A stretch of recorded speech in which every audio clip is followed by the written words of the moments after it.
Chers amis, dans le cadre de la Semaine de l'égalité des sexes 2024, la violence de genre dans le sport a enfin été mise à l'index. Ces violences vis-à-vis des femmes ou des mineurs ont longtemps été placées sous la loi du silence et peu médiatisées.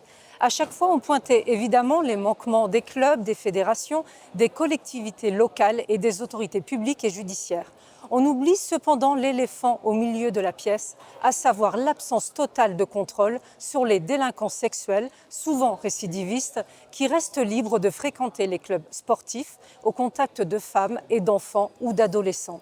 Pour obtenir des résultats, il faut donc interdire aux prédateurs sexuels d'évoluer en totale liberté dans nos enceintes et clubs sportifs. Quant aux criminels étrangers, il faut les interdire de territoire et les expulser après leur peine, sans faiblesse ni ménagement. Je voudrais également attirer l'attention sur le port du voile islamique ou hijab.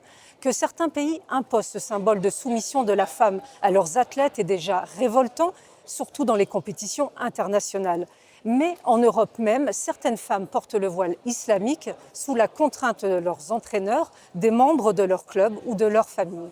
Elles se trouvent instrumentalisées et la neutralité des compétitions sportives est battue en brèche.